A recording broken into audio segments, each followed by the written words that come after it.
I want to watch this because everyone hates this pirate software guy. So let's watch this video. A deep dive into the violent unraveling of pirate software from industry icon to glorified lolcow. A fall, and that phrase is perfect to describe when a massive content creator gets into controversy bad enough to end their career. But when it comes to pirate software, he wasn't just a big content creator. He was someone who managed to blow up from 13,000 subscribers all the way to 1.1 million in less than 2 months, taking over the YouTube Shorts algorithm at some point, and even making over $50,000 in one Twitch stream. However, he also managed to lose all of that just as fast. His actions didn't just make him unlikable, but it exposed him, both as a brand. Bro, that's crazy that people are blowing up from YouTube Shorts like that. I mean, that was one thing that I think I've done really bad as a content creator is like, I was told literally in 2018 I needed to get on like TikTok and YouTube Shorts. And for some reason, like, I just didn't see the vision of TikTok being good for like league content. I'm like, wait, league content is more like long form, but I should have been on that shit. If I did that shit in 2020, when like co-streaming started taking off, and I was getting like a lot of clips and stuff, that shit would have been so good for me.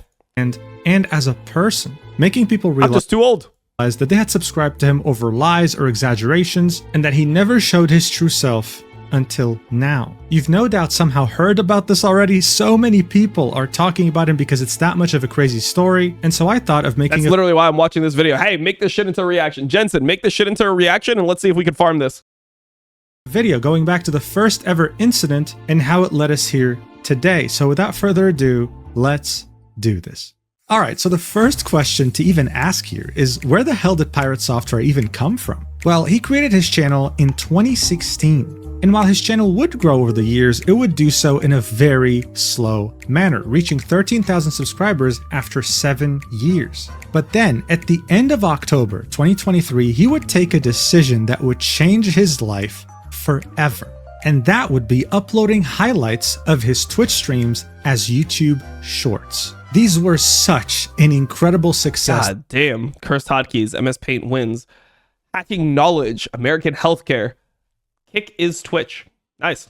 That for a while, they took over the YouTube Shorts algorithm. In fact, I wouldn't be surprised at all if a huge portion of you watching... He also has a really good name, to be honest. Like Pirate Software, I feel like this is a name that is really good for the algorithm in general, right? I mean, it could be multiple things. Like, obviously, he has a company called Pirate Software, but it also could be like about pirating software, which I think would also probably get a lot of clicks. I think his name is actually really good for this type of context. Whereas like my name just makes me sound like a cringe 13-year-old, which is pretty much what I was when I made the name. This video right now came across these shorts on your own time. The views speak for themselves, with tens of millions of people being exposed to his channel for the first time and liking it. But how did he manage to do that when so many others couldn't? Well, many different shorts actually share the same factors. All you have to do is just watch one to understand the appeal. This short right here, titled Social Engineering, has every single one of these factors combined. So let's take a look at it and then I'll explain.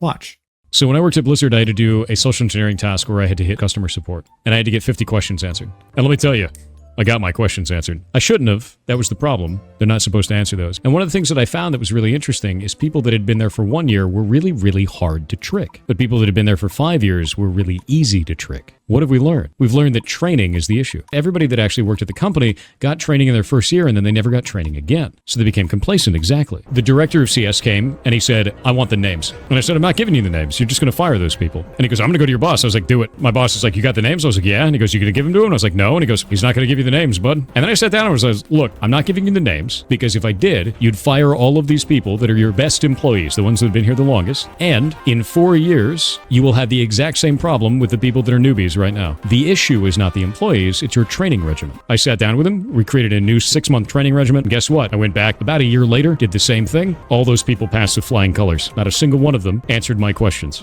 Well, there you have it. The deep voice with the confidence and eloquence in his... Damn, bro. This guy knows about... This guy has got real world experience. See, that's the problem. I don't have any real world experience. Well, I kind of do, but not really. You know, long time ago. I forgot everything that happened in my real life. So what the fuck am I going to do to appeal to people? Just like yell at Chinese teenagers that play League of Legends? Like, what else can I do? Speech, as well as the whiteboard he was drawing on at the bottom that was meant to soothe any attention span issues Gen Z. Also, how do I go through a second puberty? I feel like I need that shit desperately. Like, I remember when I first heard my crackhead voice, like when I was 19, when I started... I mean, fuck, bro, holy shit. shit, I'm old. That was 16 years ago. When I first started doing internet stuff, like I never really heard recordings of myself talk. Like it wasn't a big thing. When you're like, when I, was growing up, like recording yourself and listening to yourself talk wasn't something that happened often. Then I started hearing my voice at 19. I'm like, bro, my voice sounds so much better in my head. I swear to God, my voice, I'm like, damn, bro, I sound really good. And then I listen to myself and I'm like, I just sound like a fucking stoned surfer kid who might have had like a small fentanyl/crack addiction, depending on the day and the energy he might have, was the perfect combination. Additionally, this story made him out to be a genius, but not just any genius, a noble genius who saved 8 employees from losing their jobs by standing up to the evil boss. And where did that boss work? At some unknown company? No, he worked at the grand, prestigious video game company, Blizzard Entertainment. Yes, that's right. This guy right here, talking in such an amazing, eloquent tone, worked at Blizzard Entertainment. And that's something he would make sure to mention any chance he got. When I worked at Blizzard, I did that for Blizzard. Blizzard, 7 years, yeah. Blizzard. I used to work at Blizzard Entertainment. Anyway, we'll get back to that later in the video, but for now, all you have to understand is that these shorts were extremely effective. Pirate Software had gone from 13,000 subscribers— Bro, the music just started popping off in the background, holy to 1 million before the year even ended. That's insane. I didn't know you could grow like that on shorts. I mean, it's crazy. The thing about YouTube shorts, and I think the main reason that I still have not really, I mean, I think my shorts are actually doing pretty well, so I probably shouldn't say too much about it because I think the shorts are doing fine. But one thing I would say is that when it comes to YouTube shorts, for a lot of people, the YouTube shorts do not translate to good Twitch viewership. Like, if you look at some of the people that were super popular on shorts, you could have 20 million views on shorts and be getting like 100, 200 viewers on Twitch. A lot of times, short form content is consumed by people that want short form content who also are not the same people that want to sit and watch a multi-hour long stream. So I think that's the issue that I always had, is I just never thought that there would be good transition, I don't think there'd be a good way to get the viewers onto the platform that I care about, because shorts don't pay shit, bro. Like, they don't pay shit. Like, we'll play the video and I'll get you guys some numbers of like views compared to how much the shorts are in 1 second. Months, going from 13,000 to 1.1 million. And over time, his shorts have racked up almost 2.3 billion views. A massive, astounding achievement in such a short amount of time. But YouTube wasn't the only platform that benefited. I mean, these shorts were highlights from his streams, so of course people went to those streams to see the real thing live. And so his Twitch channel went from 400 concurrent viewers to thousands. And within barely 3 months, he was at over 8,000 concurrent viewers. That's top 1% of the top. Bro, my shorts are actually popping off. Wait, hold up. My shorts are actually legit popping off the last couple days. I didn't even notice. I don't even look at my numbers ever, honestly. I think it's so much better for your mental health as a content creator to literally just try to create good content and then don't look at the numbers, because then I think you get too like invested. I mean, you should look at it every now and then. You don't want to get too invested into the numbers. Last month, I had 8.2 million views on shorts. That's not bad. Okay, now I'm going to find the revenue somewhere in this cursed platform where it's so hard to find information on YouTube. 1 second. 1%. Now look, of course you might think, well, there are bigger streamers out there, of course. But even those streamers must have gotten envious sometimes because of how loyal and supportive Pirate Software's community was. On December 2023, he would beat Twitch's— Okay, 8.2 million views. Okay, in the last 28 days, I have 8.2 million views on shorts. And I made $700. Okay, more like $800. $774. Like, that is kind of crazy, no? So you get less than $100 per million views on shorts. So that's like why I was like, I mean, it's not like, I don't know if it's gaining you viewership, and then also, I mean, you need to pay a shorts editor. I mean, I definitely lose money overall paying my editors for the shorts a month, but it's like a good investment, you know? I mean, I just like having the content out there because I feel like I have some funny clips that are consumable in short form. And I have a really good editor, so he definitely deserves it. But yeah, still. Hype train record. When enough people donate bits or gift subs, the hype train is activated. Make more than that on Twitter? No, I make like $30 or like $20 a month on Twitter. Twitter pays nothing. It's starting at level 1. While that's happening, a timer starts counting down to 0. If more people donate, the timer resets and they get to level 2. Pirate Software's community had gotten him to level 55, and they discovered together that level 55 was actually the cap. no one had ever reached a hype train level this high on the entire platform. He had gotten over 7,000 subs and 1.8 million bits. If you don't know what this means, he had essentially made $50,000 in one stream. Is that true?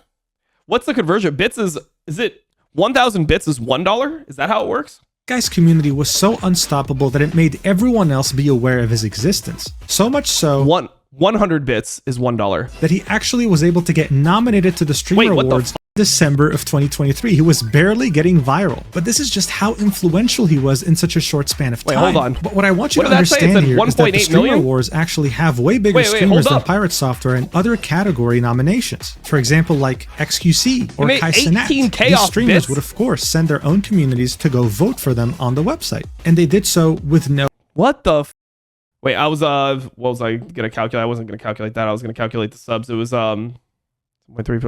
Yeah. I mean, I don't think he made that much, right?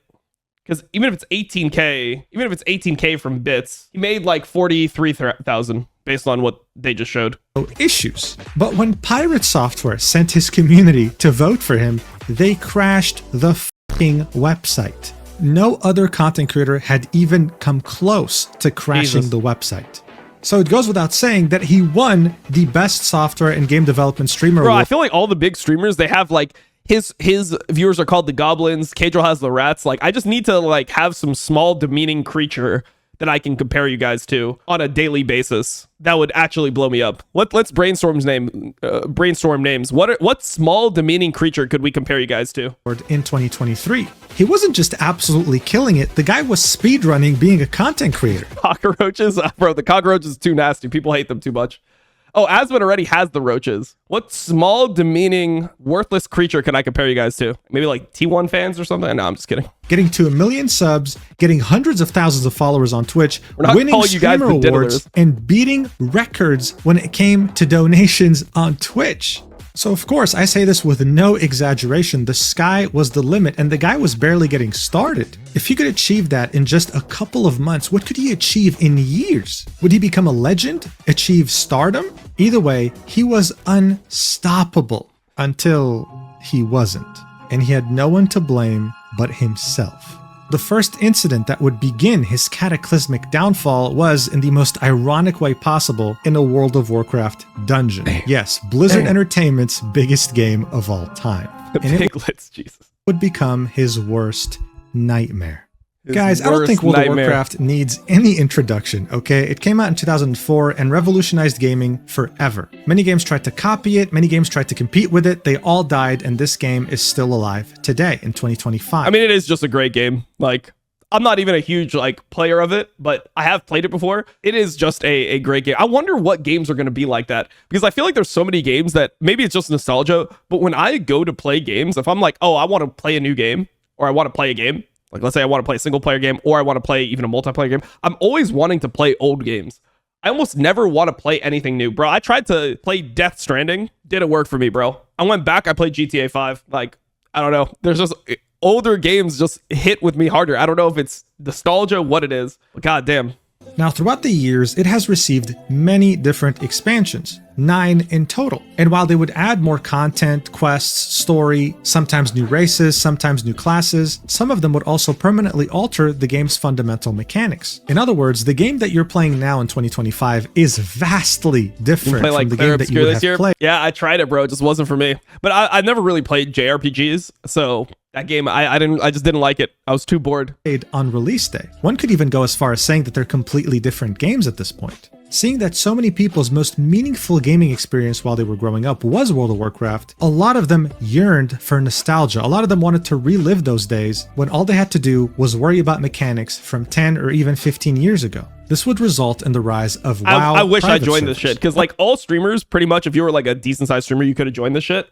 But I was like, it was like during Worlds, and then I had to travel because I had like League Awards, and by then like the kind of hype had died off. But I really should do more things, like more community events like this, because I feel like I would have really enjoyed just playing WoW Classic. Also, this is Nightmare Dragon's release. This is SOD, right? Unofficial servers ran by fans in which they would use old versions of the game. At some point, Blizzard would start taking down some of the most popular private servers. Okay, we're gonna watch this video today. Of them yearned for nostalgia. A lot of them wanted to relive those days when all they had to do was worry about mechanics from 10 or even 15 years ago. This would result in the rise of WoW private servers. Unofficial servers ran by fans in which they would use old versions of the game. At some point, Blizzard would start taking down some of the most popular private servers and would cause community outrage, with many asking Blizzard directly, well, why are you going to take them down, seeing that there's demand for them if you're not going to make one of your own? And so they took their sweet time, but eventually, in the year 2019, they would launch World of Warcraft Classic, bringing back World of Warcraft exactly how it was back during patch 1.12.1 of September 2006, before the launch of its first ever expansion. It would run in parallel to the normal World of Warcraft of today and would slowly re-release its expansions, allowing people to relive them once more. In the summer of 2023, World of Warcraft Classic would release the Hardcore Realms game mode. These are separate servers from normal ones in which you can create a new character, but if you die, you lose that character forever, hence why it was called Hardcore. And this is where Sodapoppin comes in, a streamer that has been streaming for over a decade now. In his early days, he was a popular World of Warcraft streamer, and when he saw the announcement of World of Warcraft Classic Hardcore, he would create a Hardcore streamer guild in October 2023, in which he and a bunch of other big streamers— Didn't he already do this? I thought that there was— what's the difference between this OnlyFans World of Warcraft Hardcore and the first one, actually?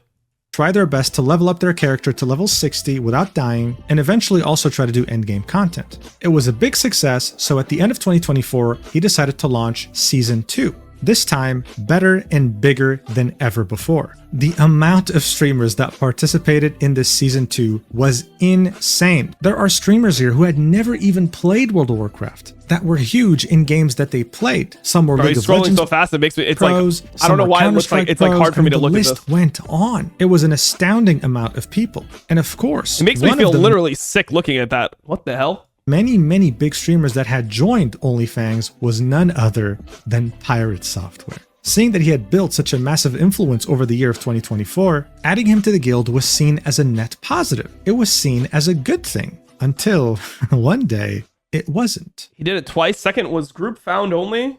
No AH, no boosting, no outside help. What is a group found and what is no auction house? Like, you can't get anything from the auction house ever, or what?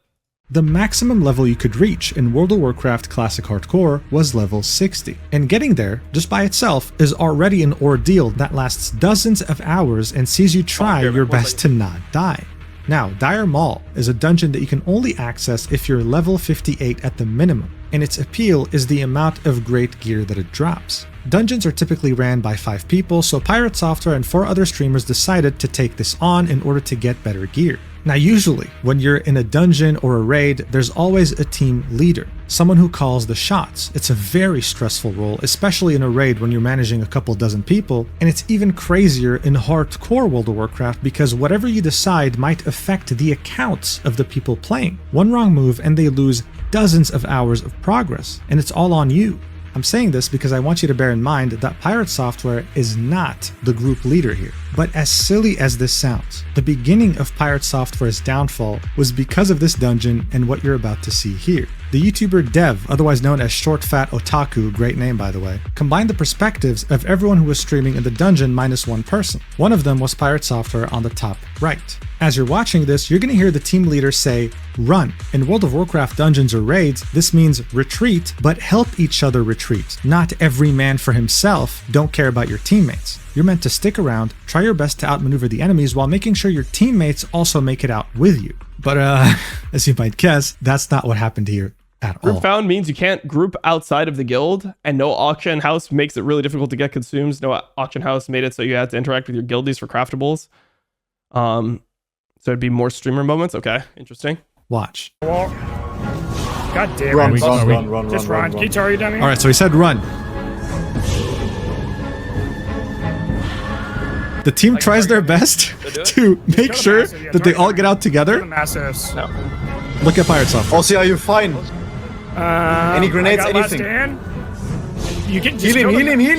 Yeah, you just heal me. Just come back a little bit. What's on me? Sitting bear form. Snappy, just run. I can help a lot. Yeah.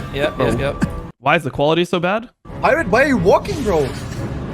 What are you talking about? Why am I walking? This Look is at my mana. savageable. Come on, man. Kill So his teammate told him, Pirate, why are you walking, bro? This is salvageable. Come on, man. He doesn't care. He keeps running all by himself. Just kill the mastiffs. And why is the quality so bad? Am I like Innovate Use the healer. Nova, bro. Kill the Come on. mastiffs. We got this. In a sense of Or something? Do you see my mana? What am I supposed to do for you? Just kill the mastiffs. One shot. Okay, we More, pulled there's another more on the way, house more on the right way. now. The mastiffs can be Ice Novas. Now we're gonna wait. Musara? Oh. Okay, get out, get out. Run. Evocation's on cooldown, man. I can taunt last How much mana is as ice? well. There's no that much mana. You have a boss in you called run. Getting slowed. Fuck. Wait, Anything for me? I can- Snuppy. Oh, I no. don't think... I cannot stun him. Also, No, good. just run out. So, that sounded like a massive fuck up, didn't it? Yes, it did, short fat otaku. Bear in mind, Pirate Software's excuse here was, I have no mana, I can't help you, when he clearly had 2 items in his inventory that could bring back up his mana. He could have totally helped and saved his 2 teammates that ended up dying, losing all their progress. I mean, look, if you don't play that much WoW, I mean, I guess the problem is that he makes himself out to be like, oh, I was a WoW dev for so long, I'm so smart about WoW. Like, if you make yourself out to be like that and then it ends up not being true, and you make mistakes, then people are going to hold you to a higher standard. But there's a lot of different shit. Like, if you play WoW like pretty recreationally, or you haven't played in a long time, being able to know what to press here when you're looking at this and you're like kind of panicking, you're trying not to die, it's actually not that easy. So I think the whole problem is like, I don't actually think that he knew that he had abilities to gain mana, or like he was aware enough to be like, oh, I can get mana by pressing this, pressing that, and then I can help them 100%. I think he just made a mistake, but then obviously his response was fucking horrible. But I actually think that at this point, he didn't realize what he could do to help people. It was a disaster. One of his teammates, Yamato, on the left here, confronted him and was asking him what happened, like what's going on. And this was what Pirate Software had to say right after the Like, fact. I don't think that he actually like let people die on purpose, right? It's actually basic knowledge. I mean, you can say that, right? Like, there's a lot of things that are basic knowledge. And when you're stressed in the moment and you're looking at all this and you're trying to like judge the situation, you're just not able to do it. Like, I mean, I see people make basic mistakes all the time. Like, even in pro games, people make basic mistakes in League. So You instantly ran. You didn't even look As much back. as you're angry right now, of course I ran. Don't be angry at all. I'm You not angry at all. overpulled 2 packs. You overpulled 2 packs and a boss. I had 1,400 mana left. wait, who's the one that overpulled? Was it Yamato that overpulled or what? I had to spend all of that mana to try and put it on Blizzard to save you guys in the first place. Not that hard. And nothing. I mean, I left. don't think it's that hard. You're just missing my point. You guys are intentionally missing my point. It's not about the difficulty of doing it. It's that in the moment when all this is happening, like, he might not know exactly where his thing is. He might not be. He might be like, oh, oh, I could use a rank 1 Blizzard. That's actually, I think one of these is rank 1 Blizzard that's on his bar. Like, he probably can think about all that, but he's trying to like judge whether or not they can still fight it or not, as opposed to, can I help them run in the easiest way possible? And like, oh, where, like, okay, I can press this to get mana. I have like I have a consumable here, whatever.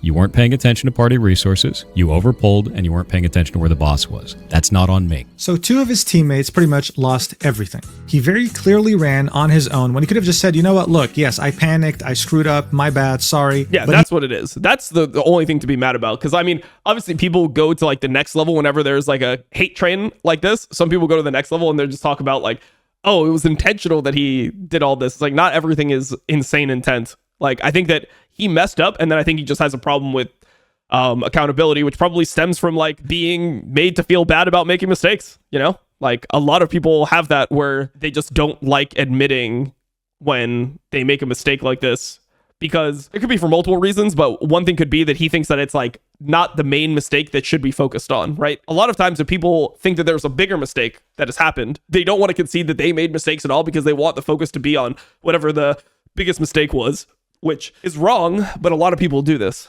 he instead decides to blame his entire team except for himself. It was your guys' fault for pulling in the enemies. It was your guys' fault for calling run in the middle of a fight. It was your guys' fault for this and that. This was very weird behavior. I mean, this is just a game, and he was acting like if he apologized, he would be committing a cardinal sin or something.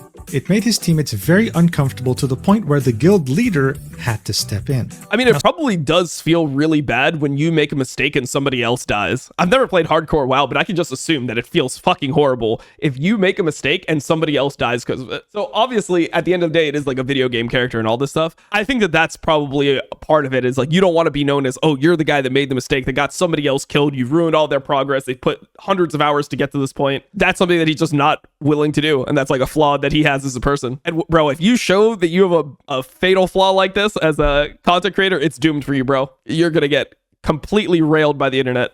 Sodapoppin was initially the guild leader, but then, unexpectedly, he dueled Tyler 1, who had leveled up to level 60 and became a very important member of the guild in a fight that would determine who the new... Your character decides how you deal with mistaking your emotions. Yeah, for sure. But just a lot of people don't like feeling like they let other people down, right? I mean, most people aren't able to deal with that. And honestly, like, that's one of the things about former league pros or being a league pro, that when you're in a team environment like that where you are competing, I feel like you have to drop that at some point or you end up getting kicked.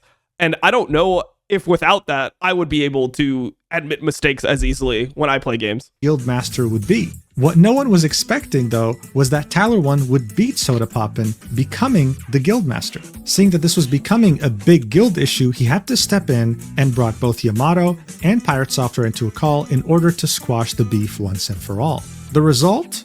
A catastrophe. Watch. What do you want, man? Let me say it again. He already said his piece. Pirate. Go on. Oh, Yeah, dear God. I want to speak to him because I didn't speak to him correctly. I said it again. We all did mistakes, bro. Like I didn't say, we are just blaming you. It's about the zero accountability is what makes us so mad. There's no zero accountability, dude. Everyone can do something. This is what everyone hates him for right here. But when you open up and you yell over another person listen, like you were can doing I speak? nah, I'm good. You See ya. I'm not doing that shit again with him. Nah, he did it the first time. I'm not doing it a second one. Not interested. Oh.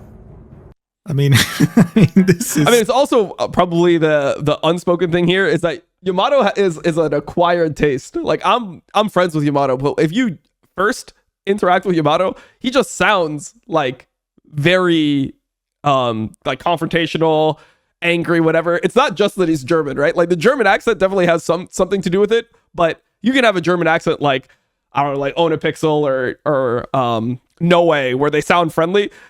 Bro, Yamato coming at you like this, for a lot of people, they're not able to handle it. It's just like too European for a lot of Americans. I don't know how else to explain it. It just feels different with Yamato. so weird. Yamato was being as mature as possible here, saying, listen, this was all our fault. We're not blaming you. We just want you to admit, just like we've admitted, that we all screwed up. And Honestly, I would have to listen to the whole dynamic because I bet you it goes deeper than this as well. Like, what was the energy originally, you know?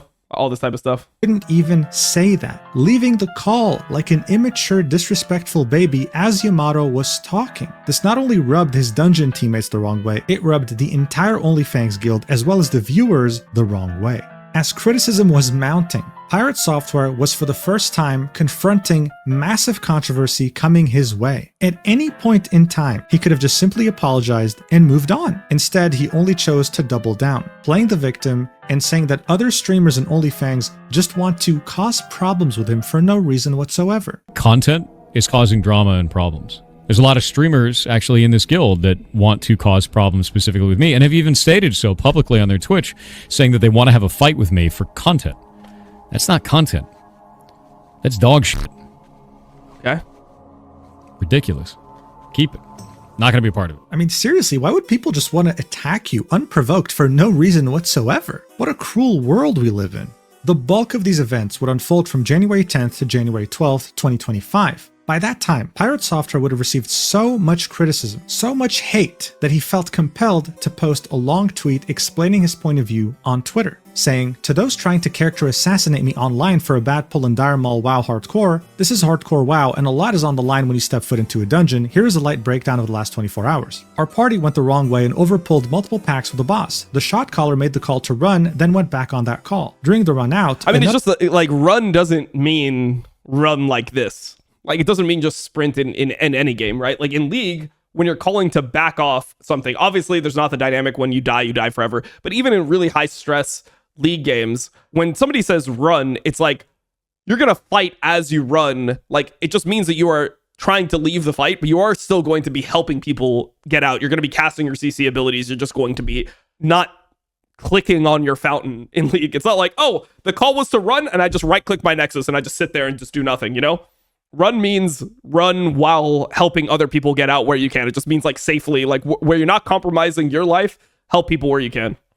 Other pack was pulled as we had opted to skip it previously, which is never a good thing. Communication was completely broken throughout this, and it was our second time failing the dungeon. Everyone played poorly, and 2 people ultimately lost their characters for it. Each person in this group made mistakes, including myself. I have never once said I was perfect in my play, nor that I was a god gamer. I'm just an ex-Blizzard employee that has played Mage for a long time. To pin that on a single person is absurd at best, and if you're calling for death and cancellation over it, you're too invested in this content in a very unhealthy way. Yeah, I mean, it's also the thing that everyone always does where it's the best way to absolve yourself of guilt in a situation like this. You just talk about the fact that you're getting death threats, and then it's like, well, I guess no one can criticize anyone because there's going to be a small amount of people that send you death threats. I really hate when content creators in general mention death threats. Like, it's something that we all deal with, and you just have to fucking have thick enough skin where you ignore the fact that you're getting death threats over a situation like this and focus on the actual main point of conversation. It's like super annoying when people do this. I mean, it's kind of the same thing that happened with Arshgoyle on Twitter recently,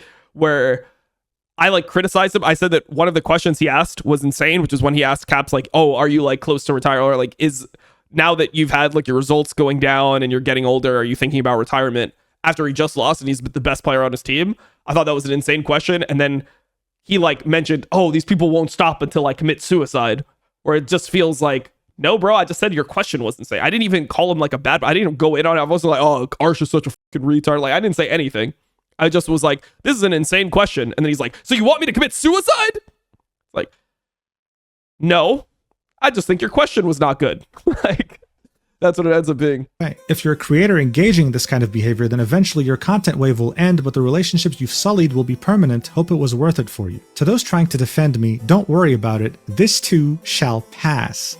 Do not attack anyone else on my behalf. I've always hated that kind of behavior. I have no intention of stopping making things or not doing stuff as I have already been. Those who are banned will stay so. I've never liked that kind of knee-jerk reaction behavior in our community before, and I will not be changing that now. For those that don't understand why they will stay banned, we had a 10-hour-long hate raid over it live on Twitch. We had to ban nearly 4,000 accounts. It's the worst combo, bro. You do something bad, you do something wrong, you don't even admit that what you did was actually wrong, and then you start throwing a pity party for yourself and you make yourself the victim. It's the worst combo, bro. It just makes it 50 times worse. Across all platforms, and our moderators received death threats regularly throughout it all. People called for me to be killed both in-game and out of game. They tried to get me banned from Twitch, the guild, and WoW. They tried to make disparaging comments about our ferret rescue or that we somehow hurt animals. They tried to spread rumors saying I was convicted of felonies and many other things. The internet hate machine will not defeat me or the community that supports me. See you in WoW Hardcore tomorrow. So this was posted on January 13th, 2025. And while he did admit that everyone in the group made mistakes, including himself, it truly didn't feel genuine. It seemed like it was absolutely impossible for him to just say, I'm sorry, I misplayed. He just couldn't do it. Someone pointed that out, saying, where's the I messed up? And Pirate Software said, apparently you have no idea how to read. Hope this helps, highlighting the paragraph. It's such like an asshole way to respond.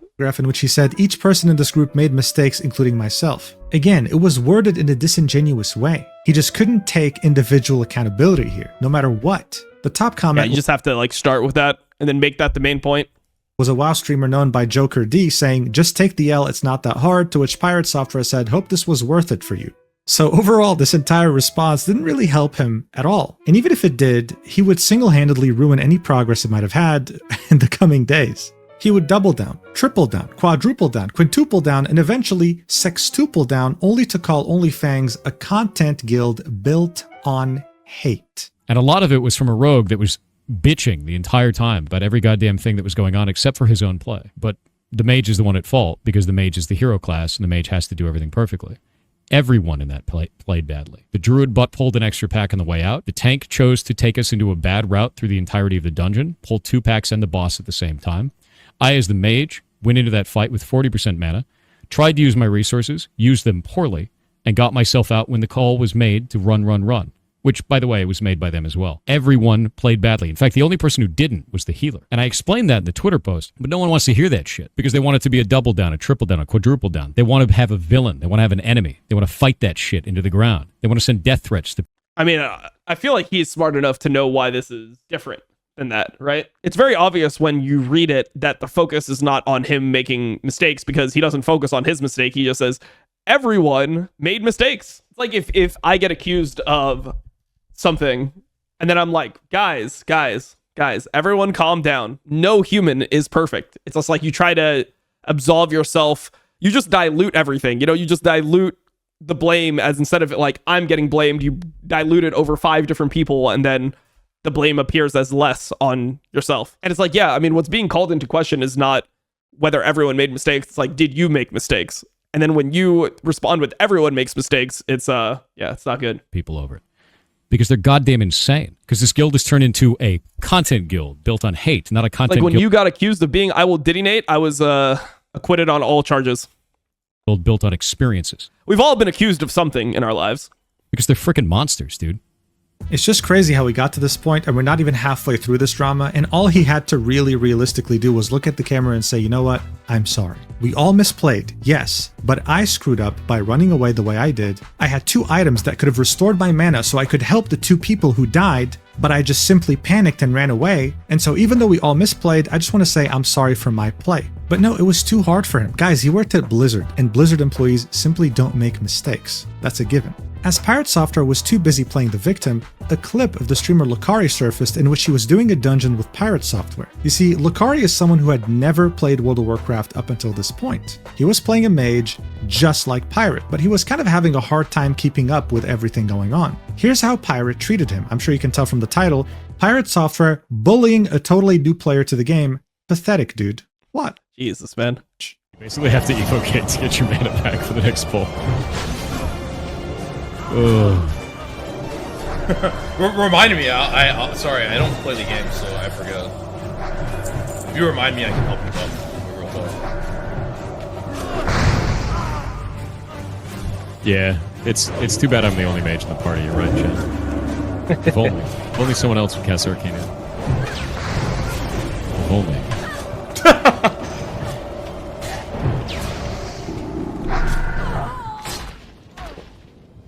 Can't really keep wishing for things that just aren't here, though. That's true. That's true. Can't wish for the rogue. Can't wish for another mage to cast Arcane in. Yeah. Brother, may I have some oats? Oh, since we have 2 mages, we could probably poly the ads. Wait, we have 2 mages. Oh, man. Yeah, I can poly.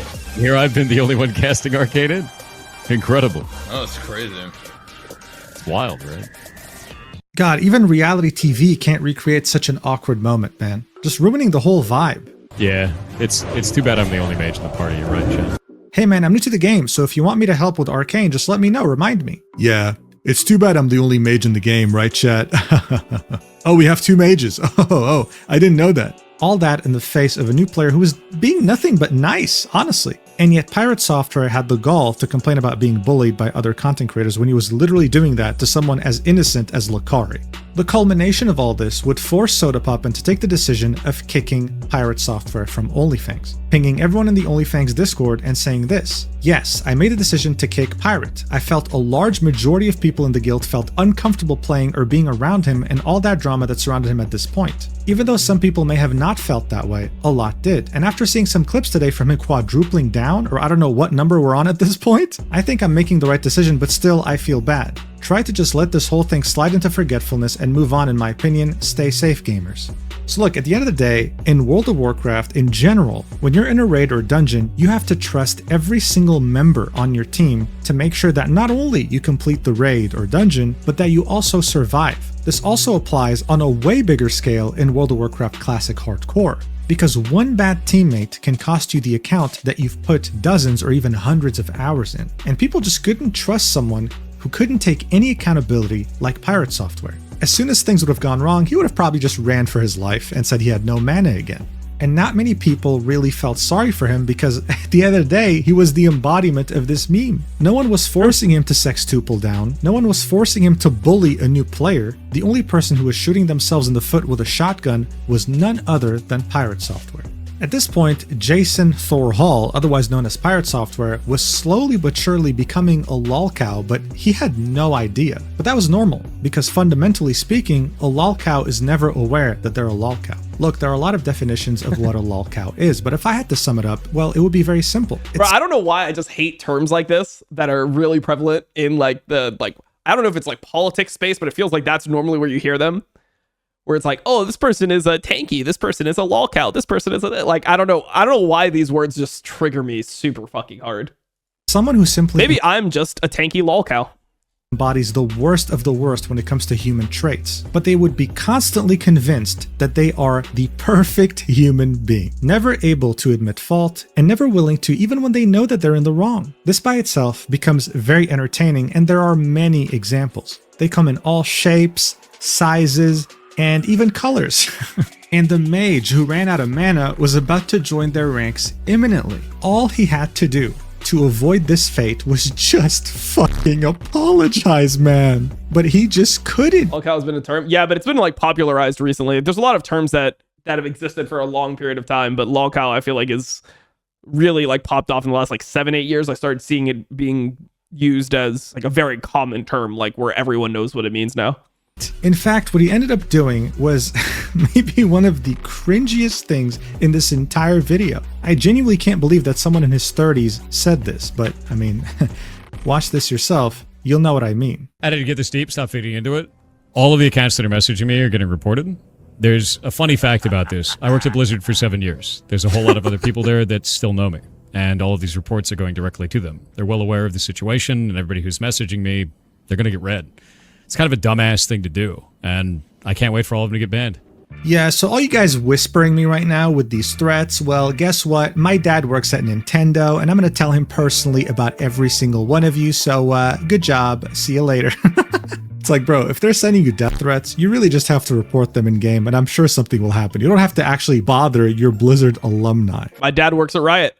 This clip was on January 14th. And guys, I swear to you, I am constantly impressed by how ironic life can be. I don't think we live in a simulation, but sometimes I do get the feeling because some things are just so perfect in comedic timing, you'd think that there was someone writing a script. One day after this clip came out, Pirate Software was streaming the game Ashes of Creation during its second alpha. This is an MMORPG similar to World of Warcraft, and it also has raids as well as dungeons. During a raid, Pirate Software would wipe the entire team. He would kill everyone single-handedly by pulling in the wrong unit. What would be his first reaction? Well, watch for yourself.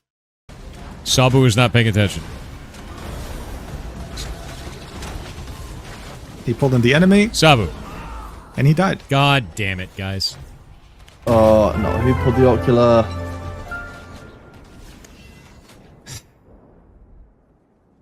So one of you pulled the ocular. And it was him. I've never played this game, but Why? I guess that's what it is.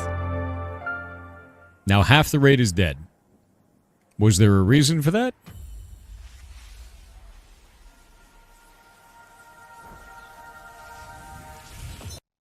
I swear, it is so funny knowing that he was the one who pulled the ocular. This is also another thing. Where with does he pull lolcows. it? They are unintentional. I'm trying to even like what is he that what happened? What did his he pull? first read would kill every software was similar to World of Warcraft, where would wipe the entire team. He would kill everyone single-handedly by pulling in the wrong unit. What would be his first reaction? Which one is the ocular? Watch for yourself.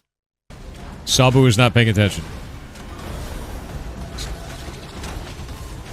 He pulled in the enemy. Sabu. Wait, that's where he pulled it? Oh, the ocular is this thing? Where even is it originally? Yeah, I don't even see the far blue thing. This far blue thing, he hits this. Sabu is... What would be his first... Oh, that thing right there. And it teleports, I guess? Oh, it just teleports. He pulled in the enemy. Sabu. Killer. Nice. Another thing with Lost, okay.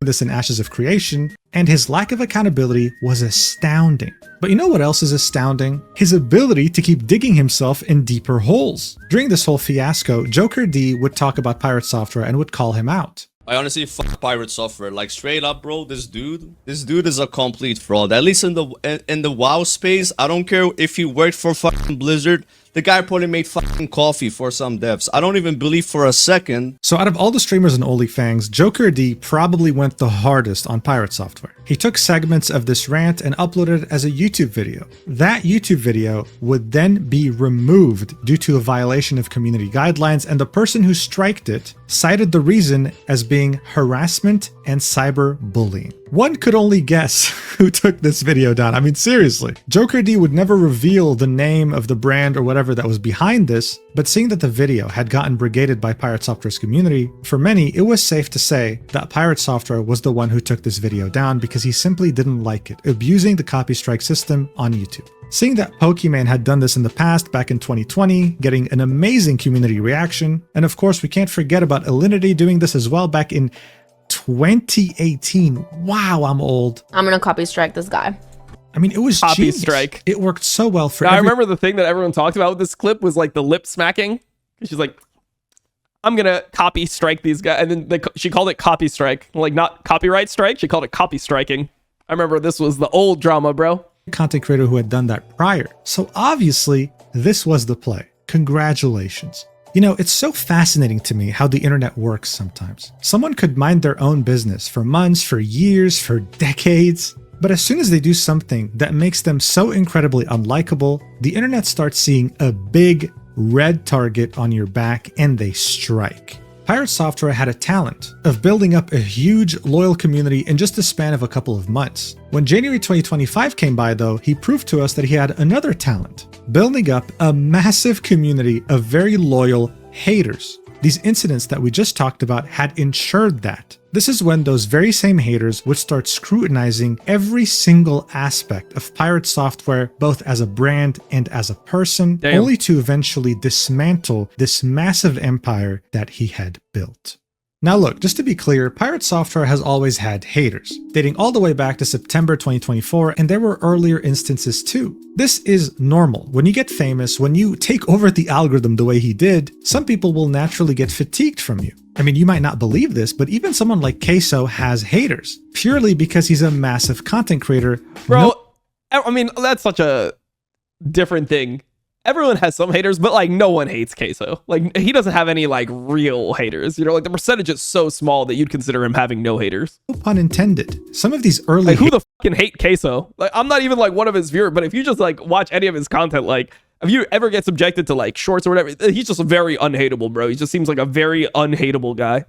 Haters of Pirate Software would start making videos talking about his past. About how, for example, he wasn't the game developer he was making himself out to be, especially with his Blizzard experience. About how he used to go by the name of Moldavius Fig Tree and was a well-renowned furry in Second Life and EVE Online. But those videos would never get enough traction to actually... I'm not gonna kick shame, bro. I'm not gonna kick shame. But goddamn, a well-renowned furry. That's like, that's kind of respectable.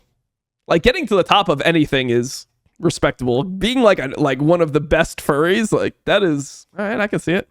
Matter. As you can see, this video right here with the title of Pirate Software, the streamer who faked his game dev career, had reached almost 100,000 views. From the like and dislike ratio, we can see how Pirate Software had somehow, either directly or indirectly, sent his community to brigade this video, and just like Joker D's video, it was taken down by abusing the copy strike system and inciting harassment and cyberbullying. So essentially, if you were an early hater of Pirate Software, if you had something to say, well, chances are no one heard you. This is how for a long time he was able to sweep all the hate, feedback, and criticism under the rug. Except this time, after all the events that we just saw unfold, he had way too many eyes examining his every move, and he couldn't just sweep criticism under the rug anymore. For example, you gotta like grind the furry ladder. Like you gotta think about what the other furries are doing better than you, and like, I don't know, do you need a better fursuit? Like how's your fursona in combat? Like you gotta put in work to be the #1 furry. End of January 2025, Pirate Software had DMCA'd an indie game and threatened to sue its developer. Why? Well, the developer shows us the main reason why Pirate Software wanted the game taken down. Here it is. It's this roach wearing the same wizard hat that he was wearing during World of Warcraft while mimicking some of the things that he was saying. Watch. As much as you're angry right now, of course I ran. This whole game got DMCA'd because of this. I mean, this is how sensitive he is. And now many people were made aware of this. He couldn't just copy strike or DMCA just about anyone. Copy strike. Wait, he's saying copy strike. No, it's copyright strike, right? It's not a copy strike. Spawned more haters. His strategy was now outdated. Everyone was made aware of what had happened to this indie game. And speaking of indie games, there was renewed scrutiny over Pirate Software's indie game called Heartbound, with many wondering why it's been in early access since 2018 with no release date in sight. Give it 3 more years, it'll be a decade. Some people were comparing him to Yandere Dev, a very well-established lolcow who hadn't released his game in over a decade. And when people actually analyzed its code, they found some of the worst written code known to mankind. Seeing all this scrutiny and criticism catch up to his own game development must have hit one hell of a nerve, because very shortly after he announced that Heartbound would start receiving monthly updates. And all it took was people going there and reviewing it negatively. He was hoping that this would steer off the criticism and the scrutiny, and that things would eventually finally go back to normal, but the haters weren't really done just yet. People were putting into question his entire identity, the fact that he worked at Blizzard for 7 years, but worked what exactly? As well as him claiming that he was one hell of a hacker who had gone to the yearly hacking conference, DEF CON, and won some pretty important events there with the help of his team that he never mentioned, of course. Always taking credit for this by himself. I mean, at some point he was invited to a podcast called Dropped Frames. This was a clip from it, and here's the title: Pirate Software on how he became a hacker for the government. These were the stories that he was telling people. Watch this. You're a hacker. Like that's where you like kind of started. Actual hacker. An actual hacker. Like, Yes. Not like I'm a hacker type. No, you're an actual hacker. You won. Like an actual hacker. Yeah, My last job was hacking power plants for the federal government. I worked for the United States Department of Energy. So a dude walks in with a laptop and a suit, and you lean over to, who's that guy? Well, that's the hacker from the government. Yeah, that's the hacker. It's even worse. We go in like 3 to 4 man teams, man. So like we've got a team of Oh, you dudes had a looking fleet. like You had this. like a team of dudes in suits wasn't just holding me. laptops, Yeah, walking into exactly. restricted areas. Okay. When he says things like this, what he's trying to paint in your mind as a viewer is that he's some sort of Unit 8200 Mossad agent writing zero-day exploits on USBs that are snuck into Iranian nuclear facilities and that infest and shut down the entire technical operation of that nuclear power plant. When in reality, if you look at his LinkedIn and reconcile it against his skill set, what he did was social engineering.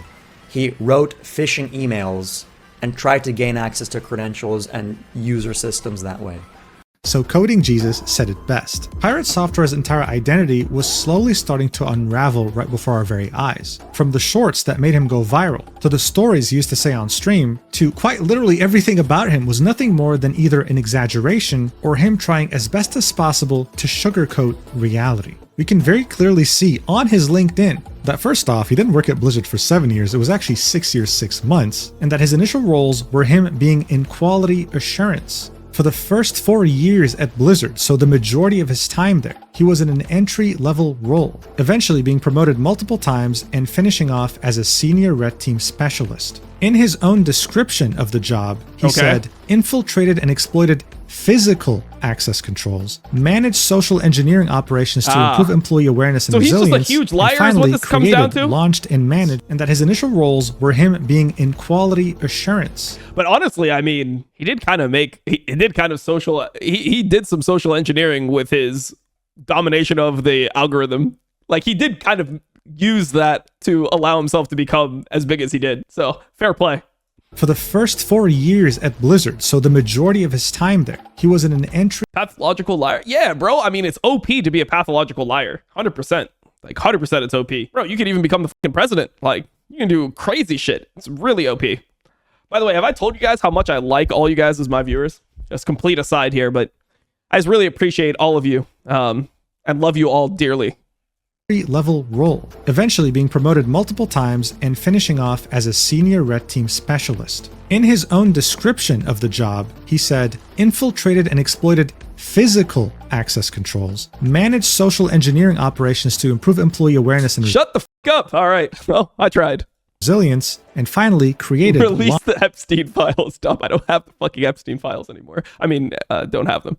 Launched and managed a global web application bounty program. As Coding Jesus said, this guy would literally just send phishing emails, make phone calls, try to pretend to be an outsider in order to have employees make mistakes so that they can improve internal protocols. I mean, it's an important job, that's for sure, but even on his LinkedIn, he would make claims that he worked on all these different games. I mean, yeah, indirectly, but none of your code made it to the game. You didn't model, you didn't texture, and you sure as hell didn't animate. You just so happened— Yeah, what files? The files are deleted, or they never existed. Work on internal projects in parallel to these games. They're a democratic hoax, guys. We all know this.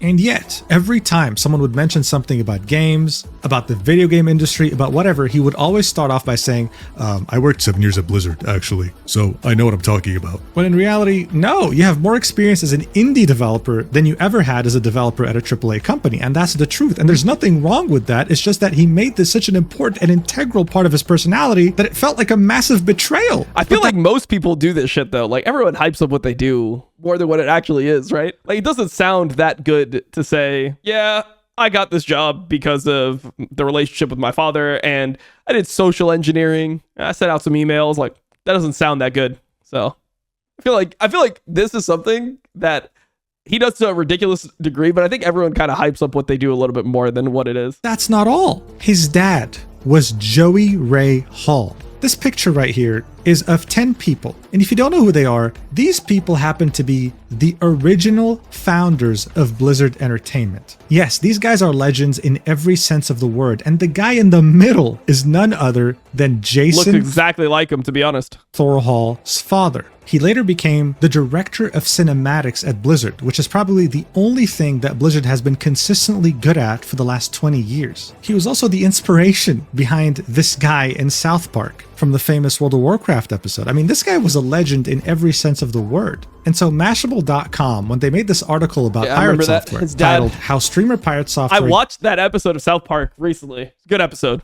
It's fun. Gained nearly— I thought that was so cool when that episode first came out, where there was a South Park episode that had like a video game that I played being like the theme of the entire episode. I thought it was so cool. 2 million subs in 6 months. They just had to mention the fact that he's a Nepo baby, saying when he was 16, he landed a dream job as a game tester at Blizzard Entertainment, which, before the bloated loot boxes and corporate acquisition by Microsoft for $68.7 billion, was considered one of the most respected companies in the video game industry. It helped that he was a Nepo baby, since his dad, Joey Ray Hall, had spent over 2 decades at the industry titan since almost the very beginning. Now, of course, after 6 months, he would leave because he felt that the corporate life wasn't for him, and many years later would reapply by himself without the help of his dad, landing a QA role, which I believe, because if he had the help of his dad, no way he would end up in an entry-level position. But still, just them including this sentence, calling him a Nepo baby, truly triggered him beyond belief. I mean, look at what he had to say. Yeah, really not a fan of that. Not a fan of that. It's one of those things that I've been trying to fight my entire career. It's one of the things that I've had to argue with people in chat about. It's one of the things that we ban people for here. Anytime people say shit like that, because it's deeply disrespectful and it completely overwrites any of the things that I've done throughout my career as— I mean, I agree with that. Something that is somebody else's success, which they have not been in any possible respect.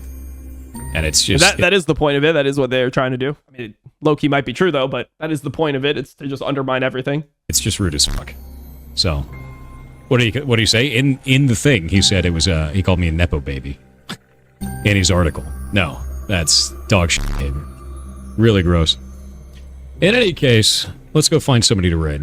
I mean, you heard him, right? He would ban people in chat if they called him a Nepo baby. It's the easiest way to trigger him. And yet, at the same time, the same guy who's acting triggered— Yeah, bro, like, I have some things that, like, I really get triggered by. Like, when people say, oh, you're like, oh, you're just the best streamer, or you're, like, so fucking smart, or, you know, you're the best League streamer I ever watched, or you're so handsome, or successful, or rich, or, like, you know, I really hate when people say this, so I would like if we keep that to a minimum here. Over being called Nepo baby. Like, we all just have our triggers. Said this multiple times on his stream.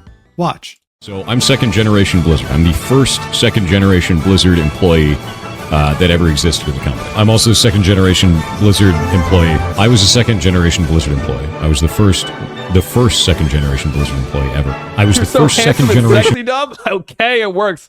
Manipulated. Perfect. Blizzard employee. And I love that shit. I love that company. Working for Blizzard sucked. Now, Again, a lol cow is someone who is unintentionally hilarious when being 100% serious, and I just can't stop laughing at this guy. I mean, seriously? I was the first second-generation Blizzard employee? What is this, the Chinese dynasty? Like, what are you even talking about? And let's be real here, the only reason you were the first second-generation Blizzard employee was purely... Dom is the biggest T1 fan. I'm gonna fucking find you, bro. Just know that, in-game. Because of your dad. Because back then, they didn't even have a recruiting team. You were just the easiest hire. And I think one thing he has to understand is that being a Nepo baby isn't a bad thing. I think most people, if they had a dad or a mom who worked a real... No, I mean, it is a bad thing. The connotation of being a Nepo baby is to discredit somebody and make them seem like they haven't worked for anything that they've got and they just got it because of where they were born. To essentially just be like, oh, you're nothing exceptional. You just have... you just RNG'd good parents. That's the whole connotation. So it is definitely a bad thing when people call you a Nepo baby. It's inherently negative. Even if it is true, it's inherently a negative thing to say about somebody. Really cool job. The whole point is undermining them. But they would love to take advantage of that, and they do. For example, Jack Quaid is an actor that was called a Nepo baby multiple times by fans. That's because his parents are both Dennis Quaid and Meg Ryan, two very successful actors. His response was very refreshing for fans, agreeing with the Nepo baby label and saying, "I'm an immensely privileged person. I don't think it undermines my talent." Adding that he was able to get representation pretty early on because of being a Nepo baby, and that I mean, that's a good way to respond to it, but I mean, the reason he says, I don't think it undermines my talent is because it inherently is meant to undermine your talent. So he is like agreeing like, hey, I did RNG a good spawn. I had a better spawn than you, but I do think that what I do is like pretty good as well. Already more than half. Like no matter what I do, people are going to call attention to it. People have called me a Nepo baby. I'm inclined to agree. Like, yeah, it could be true, but it's also, yeah, it's not a good thing. Like battle. So as I said, being a Nepo baby isn't inherently a bad thing. It's only bad when you try to deny it. When you get defensive. No, I mean, it's not an inherently bad thing to be a Nepo baby, but calling somebody a Nepo baby has inherently a bad connotation. Because come on, who are you lying to? And that was what Pirate Software was doing. It was becoming more and more obvious that Pirate Software had a massive ego, but also very deep-rooted insecurities. He wanted to appear like a genius no matter what. And according to him, geniuses never apologize, geniuses never admit fault. But they also never make mistakes and always, no matter what, figure things out on stream. This is something that became painfully obvious when he would play some pretty hard puzzle games and would figure out some of the hardest things all by himself miraculously after looking at his phone, playing it off like it was some genius eureka moment. Yeah, of course, it's okay to high roll, but imagine you play like TFT or something and somebody's like, oh, this guy's just a high roller. Even if you did high roll a game, like it's like, oh yeah, this guy just high rolls a lot. Yeah, he's just a high roller. The whole point is like, oh, he's bad, but he's just lucky. Outer Wilds is a critically acclaimed, story-rich space exploration game that just so happens to have some pretty complex puzzles. Pirate Software would play this game. Is this a good game? I've always wanted to play this game, but I never have. On stream, and he would proceed to solve these puzzles all by himself, miraculously, and more specifically, after looking at his phone.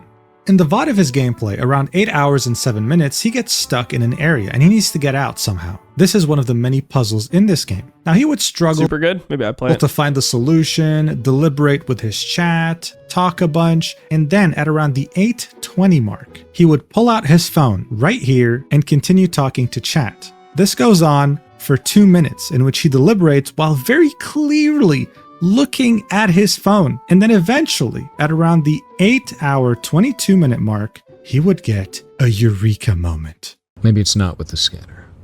Maybe there's a different way. Maybe it's not the scanner at all. Maybe it's the time. If he wasn't such a bad actor, this would look better, you know? You gotta play it off better, come on. Maybe the fact that we were able to destroy the surface like that was the point. Oh.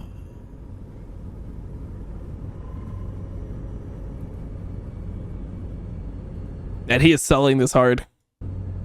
Wait a minute. Wait a minute. Wait a minute. I've got it. What happens if we just don't use the scanner? I have an idea. Guys, wait a minute. Oh, that's hard to watch. That is really hard to watch, bro. My God, I have an idea. Guys, oh my God, this just came out of nowhere. My brain just works differently. Did I mention that I worked 7 years at Blizzard? This would spread like wildfire on Reddit. This guy is faking. Bro, honestly, I'm jealous of his voice, though. How do I get a voice like that? I feel like people would listen to me if I didn't sound like a crackhead.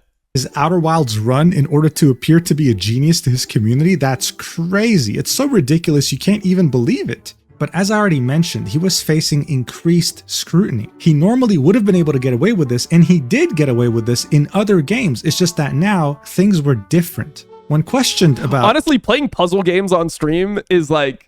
Or playing games that have puzzles on stream is like a painful experience, because all it is it's like people that have done the puzzle before telling you that you're a retard for not solving it faster. Like, that's just what it is. I remember I played like Resident Evil on stream, and I'd never played a game like that, and I didn't even know what I was doing was supposed to be a puzzle. Bro, the chat was just so annoying.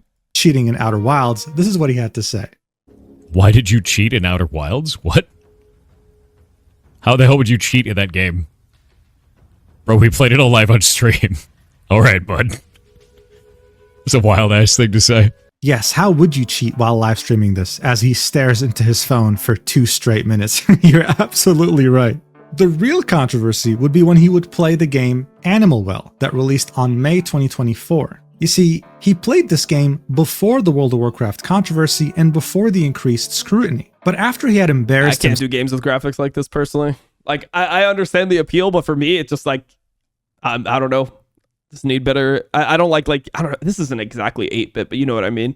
In Outer Wilds and World of Warcraft, people thought to go back and check his gameplay because they thought, wait, now that I think about it, this was kind of suspicious. And the evidence here was 24 euros for that game? 24.50 for this game? That's crazy. Damning. It was simply undeniable. You see, Animal Well is a puzzle game, but not just any puzzle game. It has many puzzles and many secrets that are very easy to miss if you don't take your time analyzing every aspect of it. When the game first came out, you had people on Reddit and in forums trying to work together in order to find all of its secrets and puzzles. I am a nostalgia Andy, but I like games that looked like the latest I'll go is like Donkey Kong Country. You know, like Donkey Kong Country, that's like the worst graphics I'll do. Puzzles was the Wingding puzzle. This took the entire... like old GTA, you know, like GTA 3, Donkey Kong, Banjo-Kazooie. Like, these are some of my favorite games ever. Like, those are probably my top 3 favorite games of all time. But like these types of graphics, I can't do for some reason. Community over a week of teamwork in order to find the solution. This was a group effort in every way, and no one person could have solved it by themselves. The guide came out on May 19th, 2024. Graphically is what I was talking about. And it just so happens. Donkey Kong game is amazing. I should play it, bro. That's, I don't know, Donkey Kong, I don't know, it just hits. I'm just always happy playing Donkey Kong. It just is what it is. Pirate Software, miraculously, all by himself on stream, solved this puzzle on May 19th, the day the guide came out. I mean, bro, seriously? You'd also have some people write entire essays with proof as to why they think that Pirate Software cheated. If you want to read this and have actually played Animal Well, you can pause the video, but in a nutshell, it's almost like he was trying his hardest to ruin any ounce of reputation he had left. I mean, seriously, are you that insecure that you would cheat in a fucking puzzle game in order to appear to be a genius to your community? Really? It's insanity. But this was reality because as I mean, it could be for that, but then also, I mean, one thing that you have to throw in, I'm just going to play devil's advocate here. One thing you have to throw in is that if you are playing a puzzle game and you're just stuck in doing the same thing over and over again, it is bad content on stream. If you're just like fucking stuck and it's like an hour of you doing the same shit and you can't figure it out and you're not making any progress, people will start tuning out. So as a streamer, you are incentivized to be progressing through things in a at a decent pace for your viewers to not get super triggered by what you're doing. Said earlier, this scrutiny was disassembling every aspect of his brand and personality, even down to his most fundamental traits, like his own... This puzzle is a side piece of content? Yeah, okay. I'm not sure about that game, but I'm just saying in general, that's kind of the thing about streaming a puzzle game. Voice. People would somehow unearth this old clip of him at a convention in which he sounded not good on puzzle games, don't play them on stream. Than how... No, I mean, you can play whatever you want on stream. I mean, sometimes the appeal of certain games is being bad at the game. Like, we see it a lot with League, right? It's really nice to watch. Like, okay, for example... I think part of the reason why Tyler 1's 5-role challenger was so much more successful than Drudude's 5-role challenger, if you just look at what their average viewership was and then the increase, like percentage increase, obviously Tyler 1's a bigger creator, so he's going to have more viewers. It's that Tyler 1 is inherently worse at the game than Drudude. So watching somebody learn from like being not so good to like becoming good is a good experience, like a good arc. So I don't think that if you're bad at something, it can be just bad content. You know, it just is what it is. He sounds today, leading many to believe that he's either faking his voice or simply using a voice changer on his microphone. Listen to this. Show been so far? It's actually been amazing. It's our first time out here at Denver Comic Con, and there's so many people, and they love the games, so it's been awesome. So speaking of games, what do you have for us today? So we have Champions of Breakfast, which is a twin-stick shooter that we made in 24 days from concept to release on Steam. Blew up. It was really, really awesome. And that game is pretty difficult, so if you're into really hard arcade games, that's the kind of thing for you. You know what though? To be fair, he sounds like such a pleasant person here. This is someone I can see myself being friends with. Look, people want to theorize and say that he has a voice changer or is faking his voice. I think he was just killed by an evil clone. I think that's a better explanation. This, of course, wouldn't be the only clip where you'd hear. I mean, it is a shitty mic for sure, but the pitch is way higher than normal. But honestly, good mics just make your voice sound deeper. Like, I don't know if you could tell just the difference between my mic right now, which is like a Shure mic, and the mic that I had even at MSI, which is still a decent mic, but it's not as good as this one. It does just like add bass to your voice and make you sound differently using a mic like this compared to just using your normal microphone. From a voice, like this one, for example. I'm gonna have to peel my hot dog. I have to peel it. Every good hot dog needs to be peeled. Every good hot dog needs to be peeled. You see, now that I've peeled the hot dog, it's ready to eat. Look, a hot dog is That's right. to be eaten by Thor. It's ready to eat. Okay, look, if you're not convinced yet, here's a more recent clip of him playing Animal Well. This was around a year ago, back in 2024. Look. I don't know what that gives me, though. I don't know what is that supposed to do? How am I gonna fit that shit in there? Oh, god damn it. To some people, this was his voice changer glitching. To others, this was him mistakenly getting too comfortable with his real voice. What does Pirate Software have to say about this? Well, apparently, according to his doctor, his voice went through a second puberty in his 30s. That's right. Apparently your balls... Is that actually a thing? Can drop twice, but I could only find a handful of sources on this, and this article from the BBC pretty much sums it up by saying that as we get older, the larynx gets stiffer, making the vocal cords less flexible. I mean, this isn't new. When you talk to someone who's 90 years old, they'll sound different than what they used to sound like in their 20s. But to have this much of a dramatic change, that's crazy. Regardless though, I mean, the pressure was getting to Pirate Software. Not only was his game getting scrutinized, not only was his past out in the open, but people were criticizing his gameplay, the way he played games, and even his voice. Things were getting out of control. So the next thing you know, he was on stream with a psychologist by the name of Dr. K. Alok Kanogia, otherwise known as Dr. K, runs the healthygamer.gg organization. He's a clinical psychologist who founded this brand in order to be able to reach the very big... I like Dr. K. I know he gets flamed randomly. I find Dr. K to be extremely intelligent, and I really like talking to him. I didn't have like really like a therapy session or anything. I didn't have one of those, Dr. K moments where it's like I broke down and like revealed the real me or something like that. But I just had a good conversation with him for like 2 hours. I think he's a smart guy. I think he's really knowledgeable about certain things. And growing demographic of gamers. Like he completely changed my view on what meditation was. Like I didn't even know meditation was like real. I thought meditation was just you kind of sit there and you just have some like quiet time to yourself. I don't know what I thought it was, but I didn't realize that there was an actual meditative state that you go into. And he had me do it on stream and it was like fucking crazy. It was a crazy experience.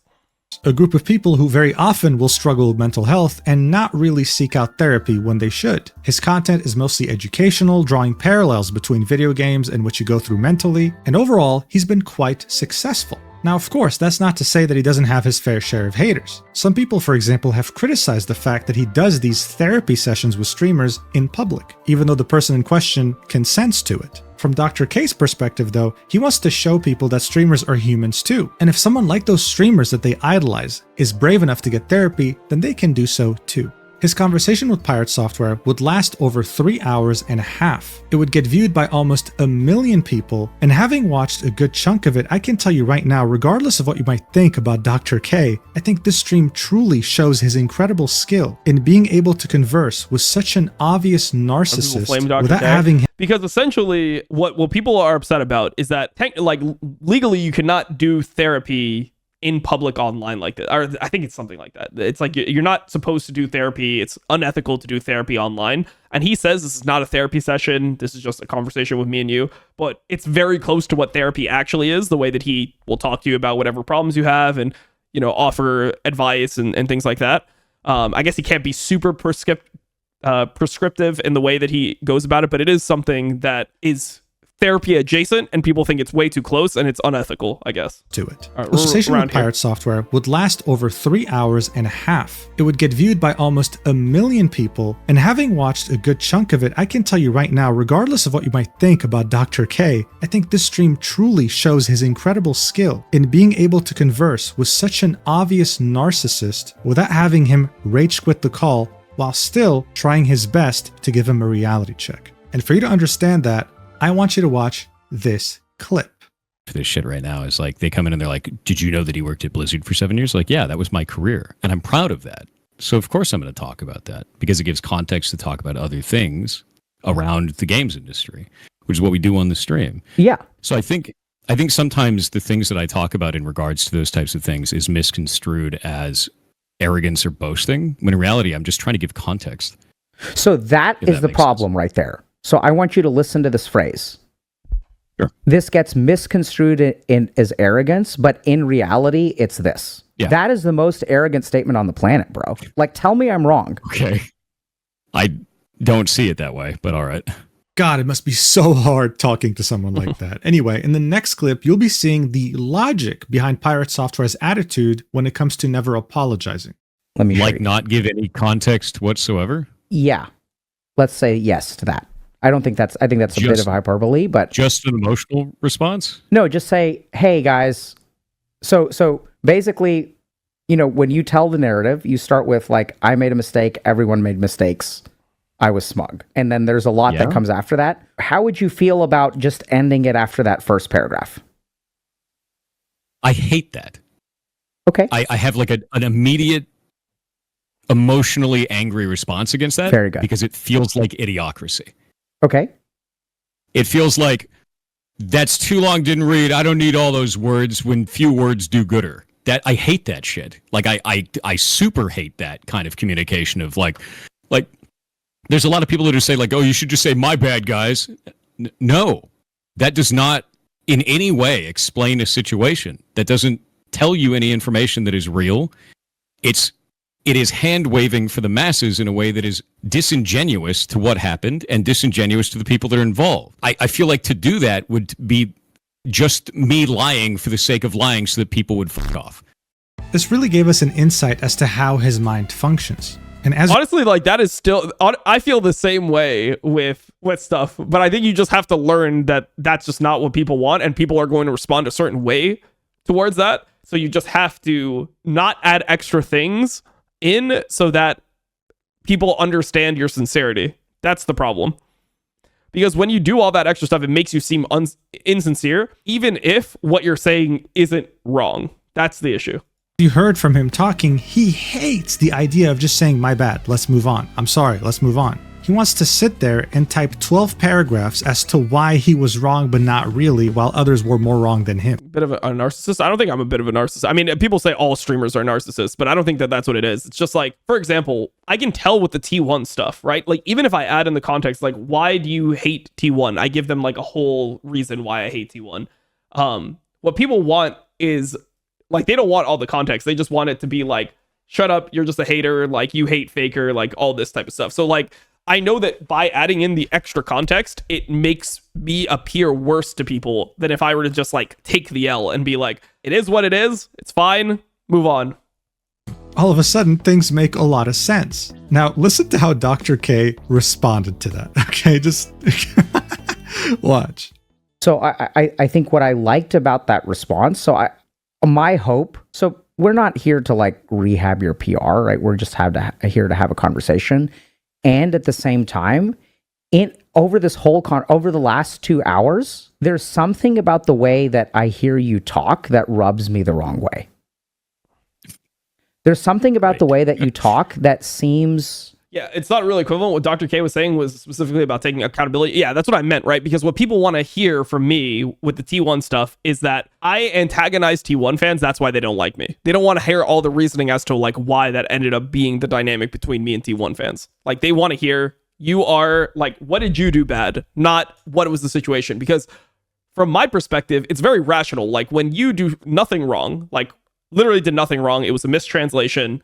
With the T1 situation, it was a mistranslation. It was things that I did not say that I was blamed for heavily and death threatened to a ridiculous degree over. When like that is where it started. But then because of that, I started antagonizing T1 fans because I realized how mentally ill the fan base was, and I just hate that type of behavior just in general. Like I hate the ultra fan, the super fandom, the idol culture. Like that is something I hate in general. So I know what to do to trigger those types of people. But yeah, it's like, I guess like in my situation, it would be like they would want me to just be accountable for like, what did you do? Like you did this wrong. Like it's not nice to antagonize people that are mentally ill. Dismissive. So I'll tell you where I agree with that. Right. So it's like, I made a mistake. We all made mistakes. Okay. Yeah, right? It's really dismissive. It's true. So there's something about your sentence construction. It's like, oh yeah, Thor, I'm sorry I cheated on you, bro. I really do love you. You know, we both have flaws in this marriage. I think the funny thing here is that Dr. K is known to be very caring, very nice, and not confrontational at all when it comes to streams like this. But in this case, seeing that he's an experienced psychologist, he knew when to become confrontational. He knew when to call out Pirate Software on his bullshit. And this is what it was. Bullshit. In just a span of like 20 seconds, Dr. K had essentially summed up people's entire problem with Pirate Software. When he would be criticized, when he would be given feedback, when he would be given advice, he was always dismissive and smug. And this smugness is what led us here. People were hoping that this productive 3.5-hour conversation would actually lead somewhere, maybe actually make him apologize for once and take a step back. But it didn't. His empire kept crumbling until we had... I think the other problem here is that when you're a streamer, right, you're going to get unjustified amounts of hate for anything. Like there'll be justified hate, and then there'll be like unjustified things that come with the hate. And I think that a lot of times as a streamer, you don't want to bend the knee and like justify the unjustified stuff because you made a mistake. But you do have to just accept that that's what it is, right? So like, do I think Pirate Software did something up? Yeah, for sure. Like it was annoying. It was condescending. Like he was just being a fucking asshole, super smug. You know, he was just being a piece of shit in that situation. But then there's like a group of people that just hate to hate, right? Like anytime you have a drama, there's a bunch of people that just hate, that don't actually care about the subject matter. And it feels bad to bend the knee to those people, but you do just have to do it as a streamer. Finally reached the final nail in the coffin. Stop killing games.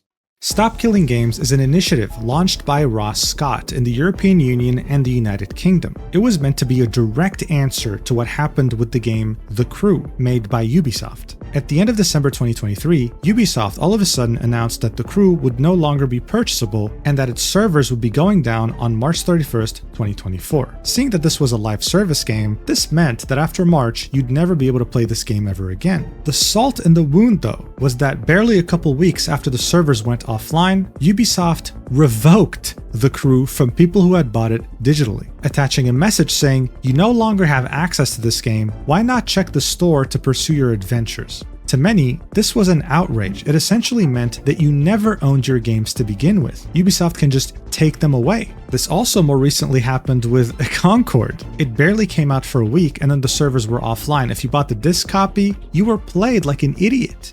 The Stop Killing Games initiative argued that it wasn't really legal. It was very weird for live service games to just shut down like that without giving players an alternative. With Ross, yeah, I mean, it's weird, but then also I think the problem with the Stop Killing Games thing is that it's like a thing that's they slip it in to the EULA and stuff, where if you don't know like what the Stop Killing Games movement is, it's a movement to stop killing games, to not allow developers to that have live service games to just like say, oh, we're not going to service the game anymore, and then not allow you to play the game anymore, even like in an offline capacity. So, you know, games that have online elements, if you play it single player and then they stop giving service to the game, it's like you're just cooked, right? Like you have nothing you can do. This doesn't extend to like MMOs and stuff like that. But anyways, point is that when you buy a game, you say you're buying a game. No one thinks like, oh, I'm buying a license to the game or I'm buying a subscription to the game. So I think the whole problem is that games are marketed as if you own them, but then you don't actually own them. Scott on his YouTube channel saying that games as a service is fraud.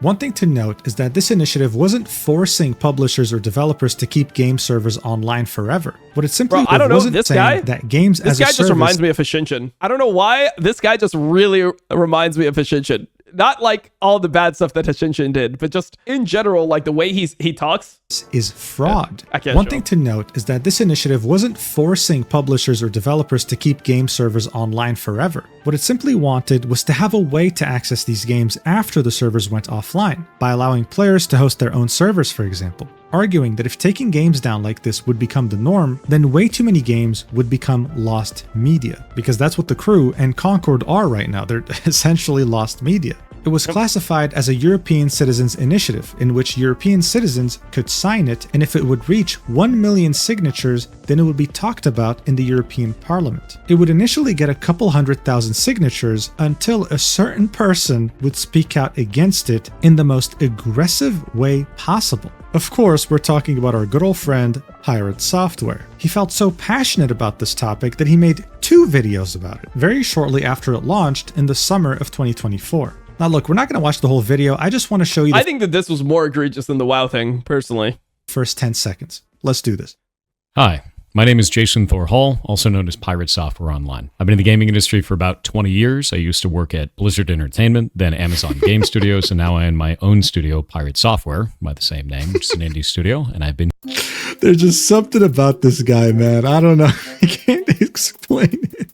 Anyway, he worked at Blizzard Entertainment for around 7 years, guys, and he vehemently opposed every single thing this initiative stood for, arguing that it would kill live service games and kill gaming in general, completely misunderstanding what this initiative was even about, and using his massive influence, which was still present at the time, to kill it instantly. I want to be clear here, in this video he tries his best to appear level-headed, professional even, echoing the genius that you first saw in his YouTube shorts at the end of 2023. But on his stream, oh my god, this guy was a mess. These are the very nice things he had to say about this initiative. Watch. Shit, now this is actually really dumb. It's used car salesman garbage. This is shit. It's shit.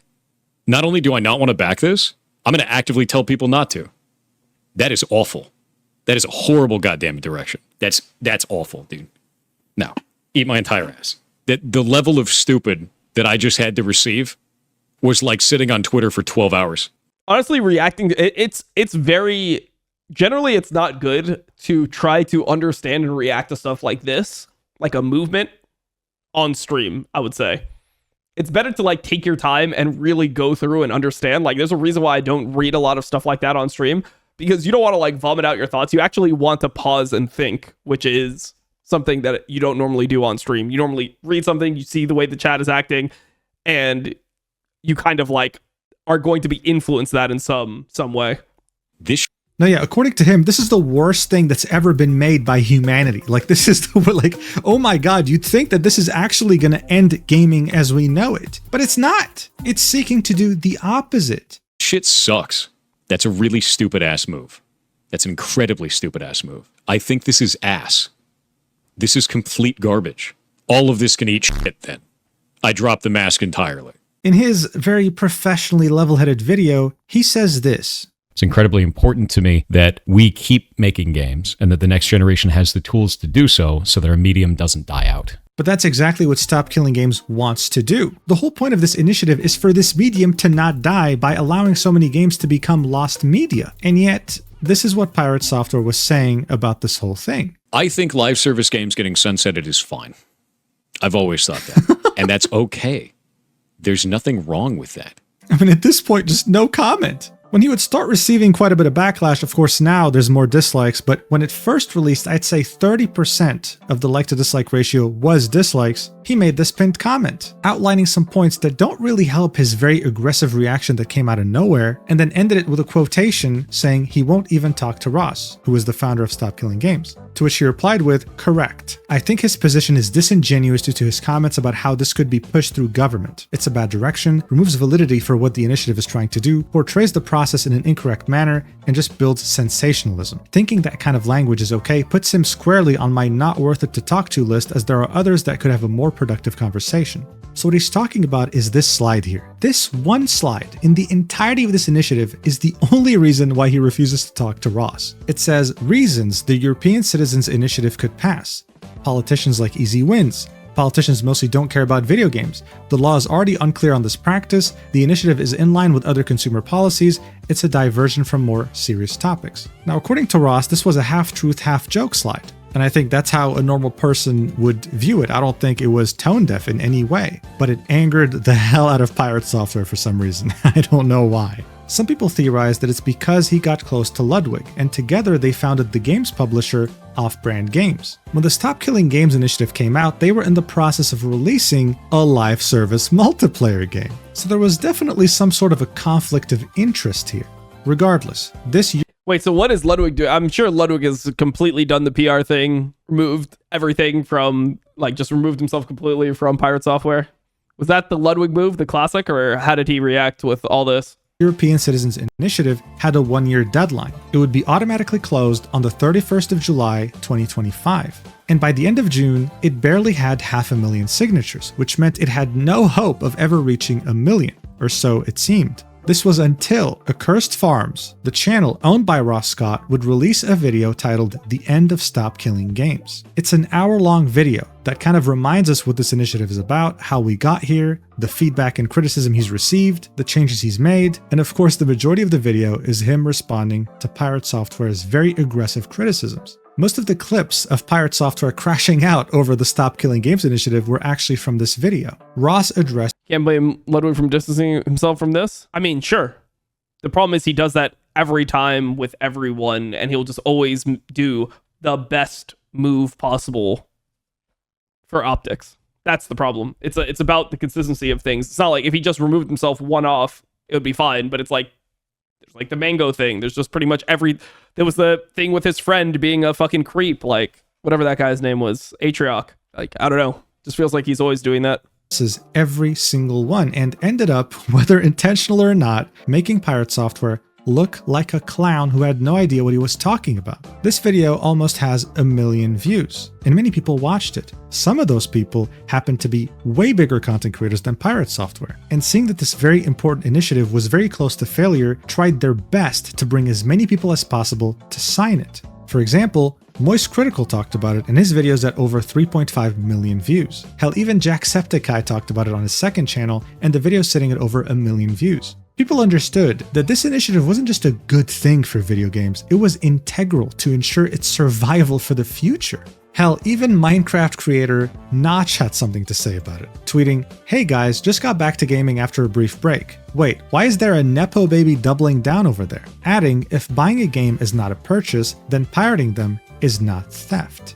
This truly solidified the position of Pirate Software in the Hall of Fame of lolcows. It was undeniable at this point. His stupidity had made an entire movement succeed, just purely on the basis of him being so unaware of... I don't think it's stupidity. It's just like he has this problem where he can't admit fault, which is very obvious that everyone knows, that everyone is beaten to death. And that just makes it so in a situation like this, he's just so unlikable that the movement ended up succeeding. It became an anti-Pirate Software movement instead of we really care about this movement. Was going on. He lacked the most basic form of self-awareness. And thanks to that, the Stop Killing Games initiative not only reached 1 million signatures, but is currently at over 1.3 million in What is it at overdrive, now? It's like over 1.4 about to reach 1.4 million any time now, with the UK petition reaching double the signatures required. He even had a vice president of the European Parliament voicing support for this initiative and signing the petition himself while urging other Europeans to do the same. This initiative gained Makes him stupid? I don't think that makes you stupid. Like, you having a flaw doesn't mean that you're stupid, right? Like, you could have an irrational flaw but not be stupid. I think being intelligent is based off like your processing speed of situations. But here, he has a problem with the way that he feels when he admits fault, and he doesn't like it, and he'll do anything to avoid it. Much traction that a publisher group full of the biggest publishers on the planet, including EA and Ubisoft, for example, responded saying that these proposals would curtail developer choice and that it was unsustainable and unfeasible. In other words, they were very scared that this could actually pass. Being a gamer myself, I wish this initiative the best of luck in Parliament, and I truly hope it passes. When I buy a digital game, No self-awareness pushing 40 is stupid. I mean, not necessarily in my opinion. I'd like to know that I actually own it and that it won't be taken away from me at any given moment. But while this initiative was gaining a lot of positive... It doesn't necessarily, like, it doesn't have to be that, oh, you have no self-awareness, so you're going to act like this. It's like, he might portray it like that because he wants to seem like the victim, but it comes down to still the same flaw. It's not like he isn't aware that he's coming off as an asshole. He just hates the other stuff more than that. Attention. Pirate Software, on the other hand, was gaining all the negative attention. He's currently bleeding over 10,000 subscribers daily on his YouTube channel and has currently lost a massive chunk of his viewership on Twitch. I mean, look at these numbers. He used to peak 15,000 concurrent viewers and is now down to 5,000. Bro, if I averaged 5,000 viewers, I swear to God, I would just kill myself. Like, if I was averaging only 5,000 viewers, I would just probably end it, honestly. Like, imagine being so cringe that you just go from having, like, potentially, what, like, 11,000 average viewers to averaging, like, what, like 3 or 4? Fucking cringe. Fucking loser. That's 1/3 of where he used to be 7 months ago. And that's without mentioning all the followers he's been losing. I mean, look at this. Minus 50,000 just in July. It's like, bro, like, are you just stupid? Like, why do you not just get more viewers? Just get more people to watch you. Additionally, this renewed scrutiny has prompted many YouTubers like Coding Jesus and Slop News Network to analyze the code that he writes on stream, concluding that a child, a literal toddler, can probably do a better job. So 6 figures a year, bro, that's like, if you average 5K viewers, you're probably making roughly like 600K, 600, 700K. Not from experience or anything, but that's normally what you'll be making, assuming you take sponsorships, you have a YouTube channel, and, you know, the rest of it. Seriously, this is the gift that keeps on giving. Because, of course, instead of just apologizing, taking a step back, taking the L for once, admitting you made a mistake, maybe taking some advice that Dr. K gave you, he would triple down or quadruple down, I guess I can't even keep track at this point, and make this post, saying the most interesting narrative is that my video somehow killed the initiative. This graph shows that the initiative already had a downward trend in interest when my videos dropped. My videos do not seem to have had any impact on the movement at all. Making me the villain did though. Best of luck with your next steps. So at this point, I can't help but be impressed how much he's willing to die on hills that don't matter. Could have been 800K, you know, if I just co-streamed something for just a couple days here or there. I don't really know what I'm talking about, but yeah. People aren't even tracking cumulative signatures and daily signatures. They just understood that this initiative is worth fighting for, it's very important for the longevity of games as a medium, and that you, with your massive platform, not only criticized it very aggressively, thinking that this was going to be an easy win that made you out to be a genius, but urged all your audience, all your strong community to not sign it when they were telling you to sign it initially. No, I wouldn't have. No, I just meant like it would go up to something around there. It's a little bit exaggerated, but you get the point. That's how you even found out about the initiative. He would then later tweet this, saying, I am no longer working at Off-Brand Games. People were attacking all of the games we were publishing and trying to mass review bomb them. You can dislike the things I say, but this kind of behavior is unhinged. Learned a lot there, accomplished a lot, hope they succeed regardless, loved those dudes and loved working with them, hope they keep cooking. Ludwig would reply to this, saying, stop killing games is a good initiative, but a few bad actors review bombed / harassed developers of the games we support at Off-Brand Games. Appreciate Thor stepping down for the betterment of the devs and their games, to which he would get community noted. The note said, Rivals of Either 2 has not been review bombed. Verifying this is as easy as opening the Steam page and looking at the graph of reviews. And if we go to the game, scroll down, and look at the graph that shows... Bro, I like Ludwig. He's just so genuine. Such like a positive, just genuine guy. Review trends, we can very clearly see that there's no review bombing going on. If anything, there's positive bombing. Look at all these positive reviews in June. But hey, anything to be the victim, right? In fact, the guy became such a victim that I think he started losing his mind. He started comparing his current situation with the Stop Killing Games initiative to Coney 2012. I mean, dude, no, I'm sorry. I have no clue what that is. Am I supposed to know what Coney 2012 was? Maybe. Sorry, I'm sorry. This is a Refresh my memory.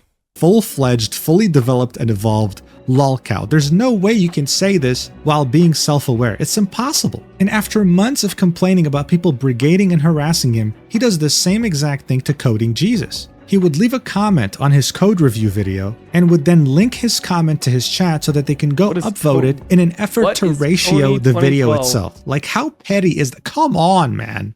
Do you make a link to it? You have to click on the little 6 hours edited? Aha! So that doesn't seem to do it? Oh, do I have to right-click on this and then copy link address? And then do that? Is that what does this? Ah, it does highlighted comment. There we go. Boop. There's my comment on it. Oh, I think I watched a video on this, or like a documentary on this, the Coney 2012 thing. It's an American short documentary film produced by Invisible Children, Inc. Film's purpose was to make Ugandan cult leader, war criminal, and ICC fugitive Joseph Kony globally known, so as to have him be arrested by the end of 2012. Yeah, I remember this. This is the guy with the child soldiers. And I also have a whole argument with a whole bunch of people and the replies in there so they can see what's going on with it. I talked to them through the entire thing of why I did that all in an array, because that is not normal practice to do that, and it's specifically so that you guys can reverse engineer the game and solve the ARG. Sometimes doing bad practice has meaning, which is... Whatever, man. He later deleted this VOD because this literally breaks YouTube TOS. This breaks every aspect of terms of service when it comes to brigading and harassment. I mean, at this point, can this get any worse? Yes. He'd be asked about his opinion when it comes to Stop Killing Games finally reaching 1 million signatures, and he said, "I'm going to be honest with you. I hope that your initiative gets everything that you asked for, but nothing you wanted, and I'll leave it there." See, if I... Damn, everything you asked for, but nothing you wanted. I was 12 years old, I would have probably thought this was really cool. Damn, that's cold, bro. That's cold. That's some 500 IQ shit right there. You don't even know what you're asking for. But now it's just edgy beyond cringe. But listen, as much as this was a ridiculous roller coaster ride on the Lolcow Express, someone did end up asking him, "Hey man, bro, maybe you should be a consider rapper. Making an apology video, setting everything straight, because you know what? This is still salvageable. You can still redeem yourself." Here's what he had to say. Put up a video saying you were wrong with every situation and the internet move on. I am not doing that. I don't give a fuck. Yeah, simply bend the knee and lie about how you feel, and everyone will stop bullying you. That's a great idea, dude. Yeah, no, eat shit. This guy is so hopeless, man. Now, I will say this because I'm sure this will appear in the comments. Yes, I'm aware that Pirate Software is a massive furry, and I'm also God damn, all right. Also aware that he was legally married to someone, and during that marriage, he got in contact with one of the Kickstarter backers of Earthbound, the game he's working on, and started a very inappropriate 18+ relationship with them while being married. Yes, he committed adultery. The reason why I didn't Jesus, bro. He's already dead. Mention this in the video is because it doesn't really matter. Honestly, damn.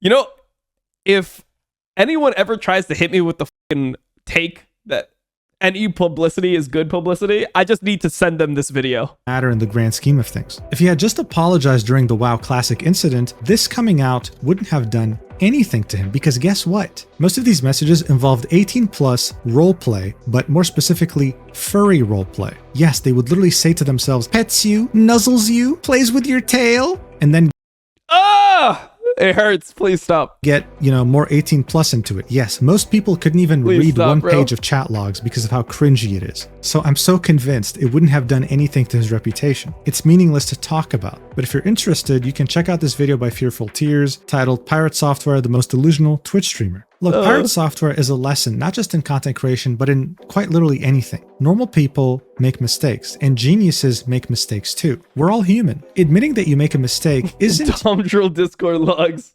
Oh my god, please. No. You admitting that you have a weakness. No, on the contrary. Never... I don't know, bro. There's something wrong with me. It's just like... It's so cringe it hurts. You feel me? Admitting that you're wrong is a weakness in itself, because it shows how insecure you are, how fragile of an ego you have, and it'll only make people want to avoid you. I mean, what's the point? Pirate Software is the stupid person's definition of a genius, and he managed to ride that wave for a little while, but now the party's over, and he only has himself to blame. He'll still be a content creator, he'll still have a sizable audience, but he'll never be able to touch the sky like he did at the end of 2023. And they're never coming back unless he finally humbles his dumbass. Anyway, thank you so much for watching the entire video up until the end. I really appreciate it. And I'll see you in the next video fairly soon. Yeah, I love you so much. Mwah. As ever, if you're reading this, don't DMCA this video, otherwise I'll just make another one. I'll not directly mention it. It's literally hinted that Pirate Software worked for for 7 years. I mean, I could understand. I mean, the thing is, what I would say about this is that my cognitive empathy far exceeds anything that your neurotypic empathy could ever understand, you know? So like, I can see where he's coming from, and you neurotypical people in the chat can't. That being said, he's still in the wrong. That's where we'll end it.